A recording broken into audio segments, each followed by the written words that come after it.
And hello, YouTube, and welcome back to another episode of The Zone TV Movie Entertainment with me, your host, Jonathan. Once again, bringing you my thoughts and review for Tuesday night's episode of The Gifted Season 2, Episode 7.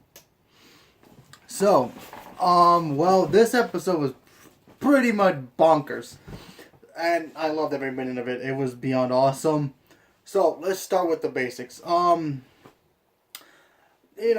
whole team basically has to deal with the fact that, Lauren's father, who Reed, I believe his name is. I keep forgetting his name. Anyway, so many characters to remember, it's hard to keep up. Anyway, so he's dealing with the fact that he can't control his powers, and literally last week's episode, his powers was out of control. I mean, everything he touched melted. It was beyond crazy. So they decided that they need to move him out. They need to bring him to the hospital that they were at the last time before they got attacked, because nobody's there no more. So they figure, okay, we could bring him there. Maybe he'd be more comfortable. Maybe if he destroys things, who cares? Nobody will bat an eyelash or wonder what's over there. So they're doing that, and they deal with it. And there's also, we got to see the Inner Circle dealing with their thing, doing their big mission. Take out a bank that I guess was, mistreating mutants in other ways. So they go and decide to do the mission, and it gets pretty hectic. I mean, Polaris ends up going, Reva ends up going, Andy goes, Rebecca ends up going, and it's pretty cool. I mean, you normally think of a mutant going to a bank, probably rob it, get some money, whatever. No, they go in there to destroy files or whatever they had on mutants who probably lost their properties or their their homes, because they were mutants and the bank won't get them loans anymore. Just in case anybody did damage to their properties, these banks don't want to give them loans because they're mutants and they don't trust them. So they go there to basically destroy the whole bank and make a point and saying that mutants' rights should be just as everybody else's.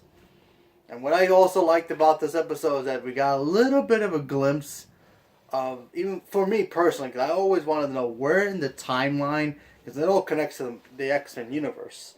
So where in the timeline does it really fit in? I'm starting to narrow it down now. So they mentioned adamantium, which, if you know in the comics of X-Men, or in the other movies, adamantium is what Wolverine has for his claws. They say that their vault is made of adamantium. Now that gives me a thought about, okay, that's interesting. Their vault's made out of adamantium, so that means the world still has adamantium, because if you watch Logan said, well, adamantium is only one piece of it left, and he made that bullet out of it. So it has to be before Logan, so there's the timeline. That's my guess what it is, but it was pretty interesting. But the ending of this episode was pretty messed up, because you get to see Rebecca literally kind of confused, because she was dealing with the fact that, hey, wait, we're not going to hurt these humans after they do what they do to us. So she decided to just kill herself, including the human that Reva was hooking up with just to get into the bank. Yep, she killed them all. She literally turned them inside out and killed them all. That was pretty much the draw. I guess that's pretty much what America's going to really look at mutants being murderers now. And that's literally going to start off the war that they're going to have, next week. And it's going to be bonkers. And of course we have Lorna dealing with the fact, listen, I don't know if I should do this, because that's going to be next week's episode.